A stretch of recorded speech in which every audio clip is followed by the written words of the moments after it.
Judy Hare was a bankrupt, homeless, drug-addicted college dropout on the brink of divorce, but is now a seminary graduate and devoted wife and mother of 4 children. What happened? Find out in her autobiography, Shattered: How God Restored My Heart and Life. Her journey of faith has been called brutally honest, truly inspiring, profound, heartbreaking, and life-changing. Shattered is available now for only $15 on her website, judyhare.com, on Amazon.com, or at your local Catholic bookstore. As Judy says, it is never too late to become the person you deserve and desire to be. So stop wishing for change and start doing something about it by reserving your copy of Shattered today.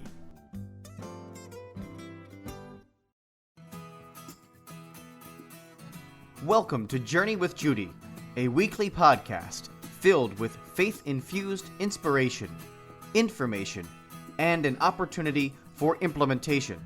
Now, here is speaker, coach, author, and host, Judy Hare. You are journeying with Judy right here on the Journey with Judy podcast. Our topic this evening, the first week of Advent 2020, is hurry up and wait. Hurry up and wait. And see, I don't know about you, but I can tell you about me. I've lived a life in great anticipation of immediate gratification.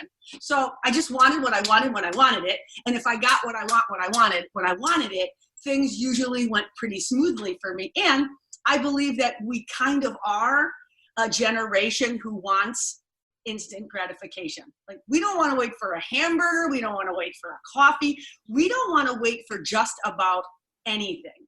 So what's super interesting is we're entering into the season of Advent. This is week 1 of our Advent season.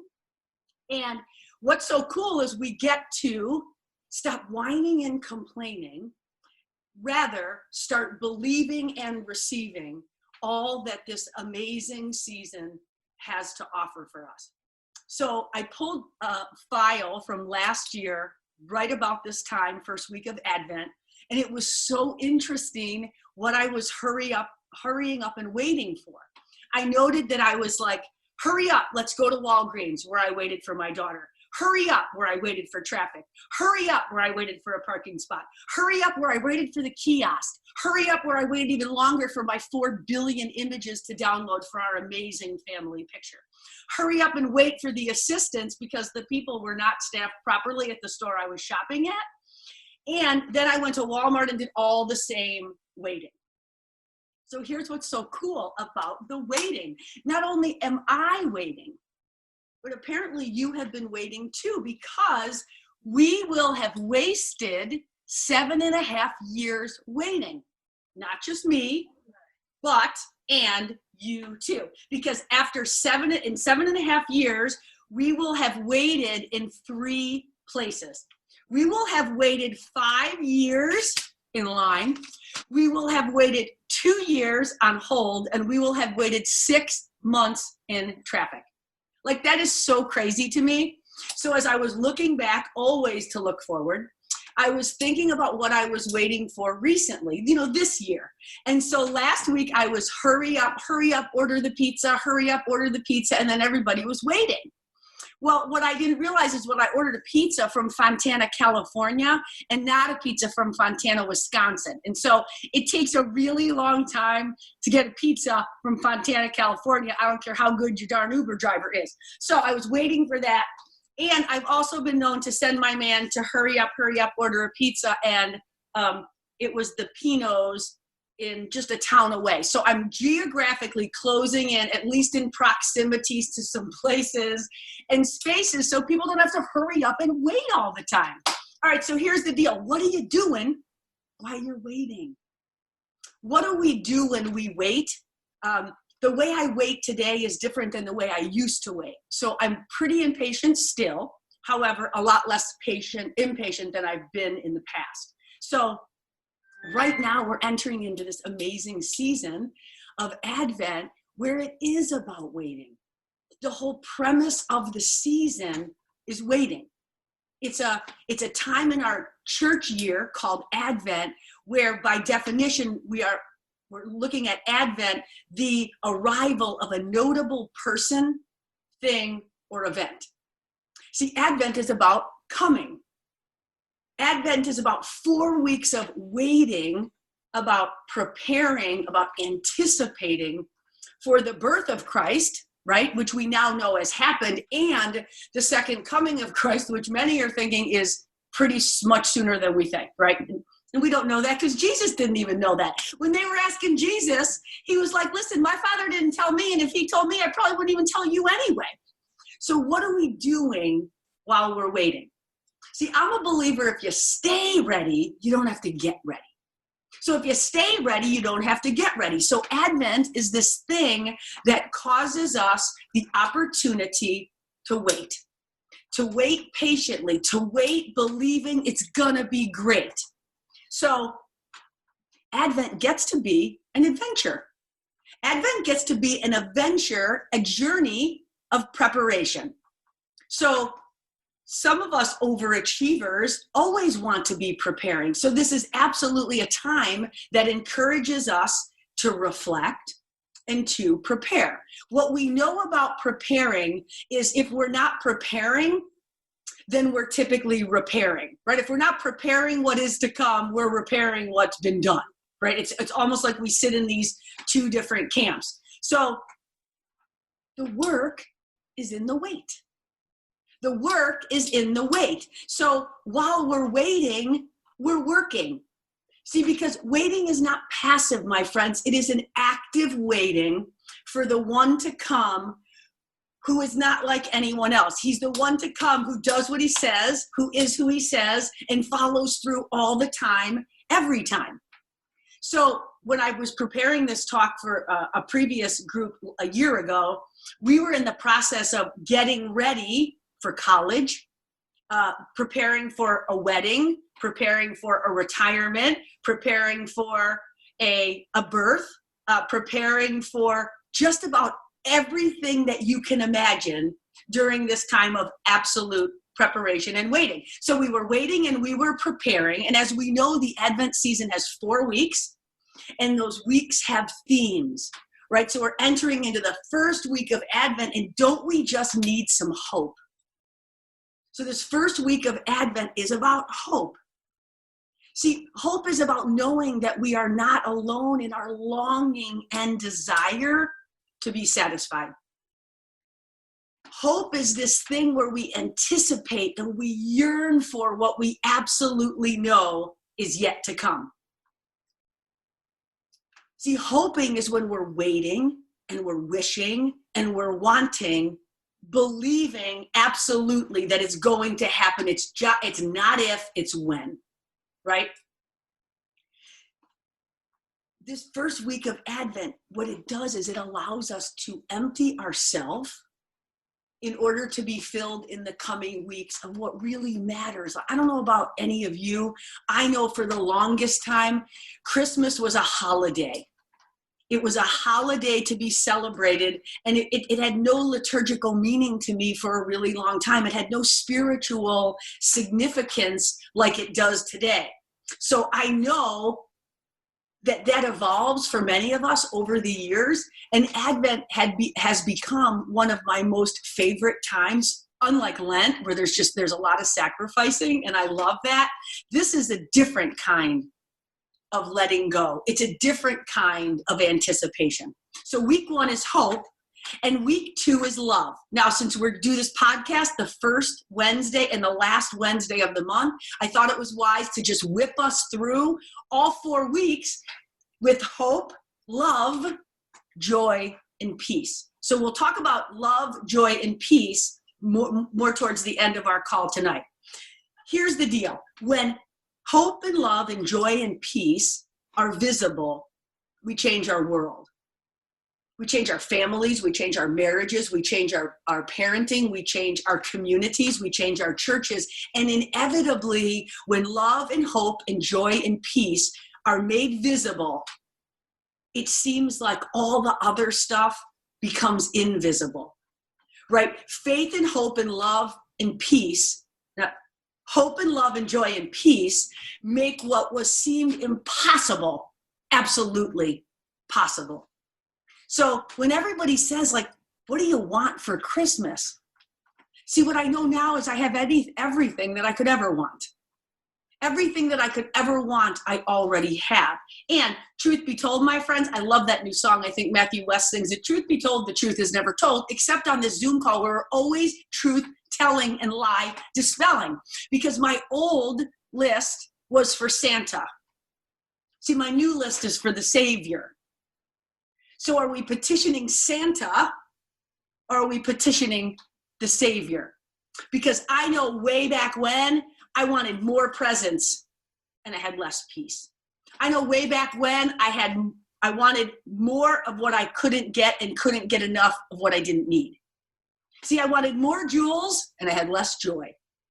I wanted more luxuries and I had less love. I wanted more hype. And as a result, I had less hope because I had everything I wanted and nothing I needed. And see, this Advent season is a time of leaning into the only need that will ever satisfy every need. See, because every desire remains unsatisfied and it can never be finally and fully satisfied apart from God, right? We know that a heart remains restless until it rests in God. So what does it mean to wait? I don't know, you know me and the acronym, so I made some up. I figure we can either be weary, anxious, intolerant, and trapped, or we can be watchful, appreciative, intentional, and thankful. Are we going to be weary, anxious, intolerant, and trapped, or will our wait look more like being watchful and appreciative and intentional and thankful? Because see, that's a get to. See, we get to be those things regardless of the external circumstances because hope trumps anything we might be going through. See, the things we look at change when we change the way we look at things.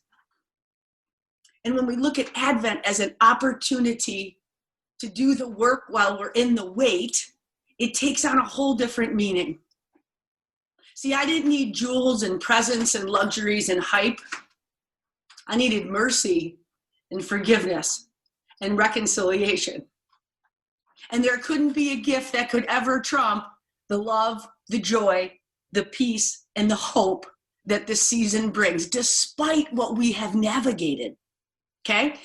I have to tell you that my other hurry up and wait story was for 4 days I have been not right. Now, some of you are thinking, were you ever right? Will you ever be right? Well, thank you for being truthful with me. What I know is, you know how you're just off? Well, I have felt off.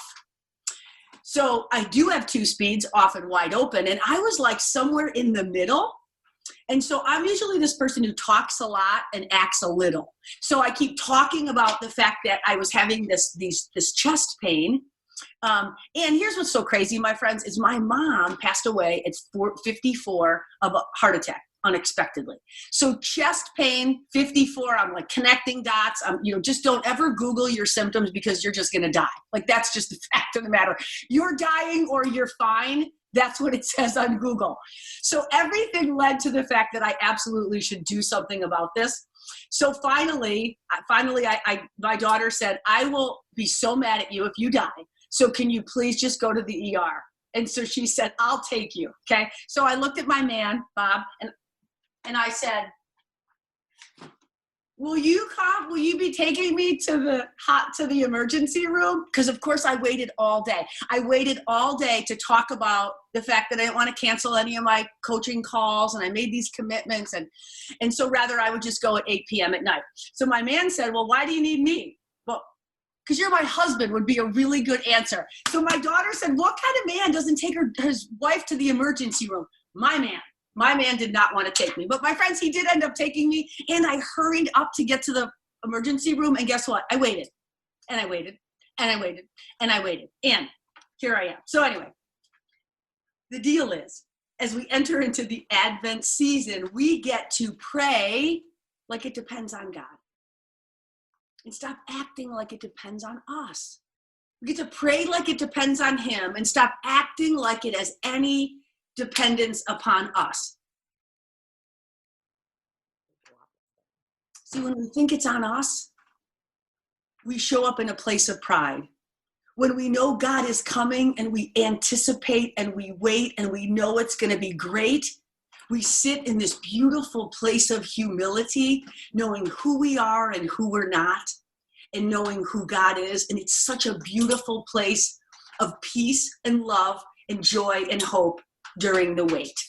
I love that. Okay, so my friends, wait. Definition of wait is to confidently expect. So those of you who work with me have worked really hard to remove all expectations. And so in this case, we're rewinding and unlearning that to relearn that you can absolutely have expectations of God because he is who he says and he does what he says he will do. And so as he's waiting for us, we wait for him. As he's waiting, we're waiting. To look patiently as we're hoping, expecting, and longing for Jesus to come in ways that we cannot even imagine. See, sometimes we think of this as a dreadful obligation, the holidays. I don't know many people who at the end of the holidays say that it was the greatest thing ever. I know a lot of people who it's the most difficult time for them. The holidays are a really difficult time for people to find hope and love and joy and peace. See, it's not a major retail event. It is a significant emotional event where God sent his son so we could be one with him. So when we talk about waiting, we wait with great anticipation. See, God's time is not our time. Sometimes we think God is not on time. We think maybe his watch broke and he needs a new battery. The truth is God's timing is always perfect timing. And when we trust that, we can be like Joseph, who waited 13 years, or Abraham, who waited 25 years, or Moses, who tended sheep for 40 years. Unlike all of them, our wait is going to be a whole lot shorter. So my friends, this retail season is not a retail season. It is a season about Jesus, who is the reason for every and all season, especially Advent. So my wish for you is hope and joy and love and peace today and every day. Merry Christmas and God bless. So may this Advent season be a time of preparation with great anticipation, hoping in the Lord, loving, joyful, peaceful.